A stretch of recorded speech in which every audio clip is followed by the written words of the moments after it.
Hello, guys. Today we'll be talking about after a long wait. Finally, I went to the movie theaters. It was actually I haven't really reviewed it because I've been busy. I started doing school again, so I'm in my room streaming this. But yeah, today I'm going to talk about the New Mutants movie. That's the movie I saw that with Corey and my sister Erin and to talk about that. And of course, if anyone in the chat brought up other topics, of course, I'm going to talk about them as well. So a little bit about the movie. The movie was released this year, 2020, after a historical amount of delays. It's rated PG-13 and it's about hour 34 minutes long. It has 5.6 out of 10 on IMDb with about 8,000-ish user votes and 43% on Metacritic with about 18 critics. It stars Macy. Is it Macy? Macy Williams. I'm just taking a stab there. She was in Game of Thrones, and Anya Taylor Joy, who was in The Witch, in Split, and it's directed by Josh Boone, who was in who directed Fault in Our Stars. On Rotten Tomatoes, the movie has 33% by critics with about 88 critics, and 54% by audiences without 3,400 user audiences. And the critics' consensus on Rotten Tomatoes is rendering a list of potentially explosive ingredients mostly inert. The New Mutants is a franchise spin-off that's less than the sum of its superpowered parts. So yeah, what to say about this movie? It's I liked it, but this is a big but. It definitely was missing stuff. And by missing stuff, I mean like first of all, it it borderline rips off like Nightmare on Elm Street 3. Borderlines a little bit. They said that their influence was The Breakfast Club, Nightmare on Elm Street 3 and all that stuff. And I'm like, well, fucking obvious it is. It's really obvious. Um However, the cast and actors and the characters I like they were trying to show a more edgier. And of course, this movie was made while Fox was still Fox and the X Men was still X Men, so there's still that ingredients there. The problem with the film is that it's been in development, hell, been edited, re-edited. Vision, some it was supposed to be like a rated R, and they cut it down to PG-13. It was going to be horror, then it wasn't. Then it was again, but it's PG-13, so there's a limit to how horrifying it can be. I mean, it's a mess in that regard. Tone wise, the film could use some work. I could see the horror elements, but in all honesty, there's only one element that kind of made me go. There was only one scene that made me think, all right, this is a horror. This works as horror. All the other moments, it's like it doesn't quite work. The horror movie with the main characters having powers is that what makes horror work is when the bad guy is more powerful, is the only one with power. It's kind of like the reverse of like the superheroes being stronger than the supervillains or whatever. It's the reverse, and the heroes are very human. There's been experiments of past, even of odds. The only successful horror movie I've seen where the hero is more of an icon than the horror itself, and it had to be fantastic, is Evil Dead with Ash. That's really the only example of that being successful. This if they made this a straight out horror film, it would have been better off. But yeah, I like the actors. I like Hey. doesn't really matter all because Disney bought X-Men. This is really the last Disney branch in Disney supervision. It's really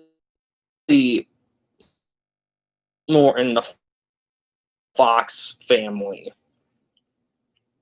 Way this would have worked if they just went full-blown R-rated horror. Good. It's just a brilliant storm combination, and it's hard making that successful.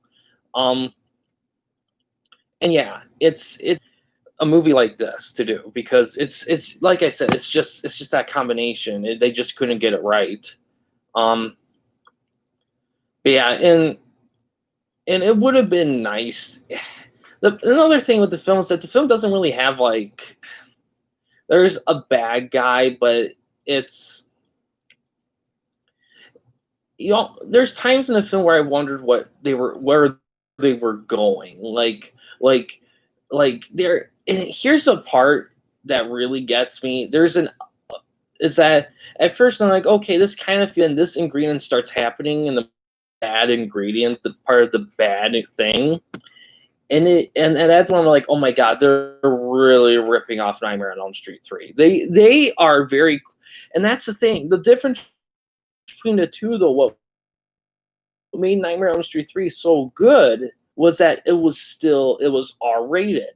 There was stakes, people died, and sure, like, I don't want to give off too much away from Nightmare on Elm Street 3 because it's a great movie, so I'm not going to give away spoilers, but I will say, if they were trying to do Nightmare on Elm Street 3, they got it wrong. And to be honest, they shouldn't have. I mean, homage in some elements is okay, but you got to be careful. And they weren't careful enough, in my opinion. But overall, I would watch it again. I will say the climax, I will say this, the climax I didn't really see coming. I don't know if it's good, but I will give credit. It isn't terrible, but from what the film started to where it ended, I kind of was just like, really, this is what you did after all working so hard on the story and the tone and everything? That's kind of what you did. It didn't feel very justly given the characters and the actors present, because there was a lot of, so many names I've seen and recognized within the main cast. An up-and-comer. The film does a lot of good stuff. Like, for example, there's a romance between two young individuals that's done very beautifully. Like I said, the cast, the character chemistry, and everything, I thought worked. Dialogue wasn't bad. I could live with the dialogue. Dialogue was fine. In fact, here's the thing: the characters, their backstories, their fears, their hopes, all that was good. The problem with the story, the problem with the movie, based down, is the tone. It can be this and this. You can only do so much of it. That's the problem with the film. It's holding itself back. If it really let loose like it should, it would be better for it. But yeah, it's a shame because I think they got a lot down, and I like the backstories of the characters. I think it's a great group of characters, and of course, it's no secret that they are mutants and have powers. I like in fresh to a degree. I like I said, the backstories and everything. I think the only problem I really have with the film is that they borderline rip off a story element. They don't go far enough with what they're trying to set out to do, which is kind of a superhero horror movie. And that's kind of the thing. It just, if this was gonna work, it needed to be, story-wise, it needed to be a little bit more fresh and not come across as not so much rip-off, but just like, man, you're just you're doing too much. It borderlines rip off. The only reason why it doesn't feel quite like a rip off is because there's a lot of elements in the story that do feel fresh. A lot of elements feel fresh. It's just the only thing that doesn't is the main plot, the main narrative. The way it's delivered is just not terrible, but certainly not original. I mean, not necessarily not original, but it's hard to be original if one movie did it well and was famous for, and then try to do the same thing. It'd be one thing if a gajillion other movies did it and you were doing it with slight twists. That'd be one thing. But to do it like they did with what has already happened, it's yuck. Ugh. But it's kind of a shame. I think if this was given a sequel, if they were given a chance to kind of do their thing, I think it would have worked. However, I think another problem with the story, if they were ever going to do a sequel, is that the characters and the tone were so caked in with each other that it's hard to imagine what they could do after, what they would do after. But I do like the movie. It's a flawed, but like it's one of those flawed movies that's likable. And there's a lot of those. For me, at least, there's a lot, mostly horror for me. Maybe a few comedies, few dramas, but mostly horror, where movie can be flawed, but there's an element to it that you just like. It's like your troublemaking friend. You love the guy to death, but goddamn, they do some there's some negative traits, but you love them and they're fine, but not perfect by any means. But yeah, I don't think I have much else to say. In terms of future reviews, I don't know if I'm going to see anything else in 2020. I know theaters around here, for me at least, are open and they are showing movies. But all the good stuff keeps getting pushed. Like Marvel movies got pushed to, as of this stream, pushed to like next year. Like the earliest is Black Widow in May. So nothing there. Wonder Woman's supposed to come out in November, so you might see me in November. Maybe I might see something in October if a good spooky movie comes out for Halloween season. Maybe there could be that, but outside of that, there's not much. It's pretty slim pickings right now. It's been a pretty fucky year for this kind of thing, and yeah, we missed out on a lot of stuff, but hopefully things get normal again.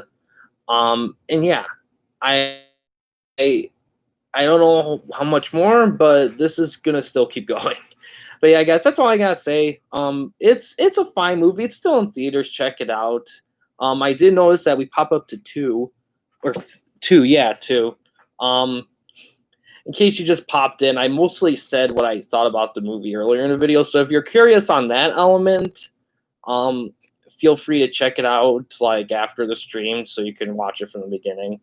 But yeah, if you guys have any comments, go ahead and say them now as I conclude, or as I will say in a little bit.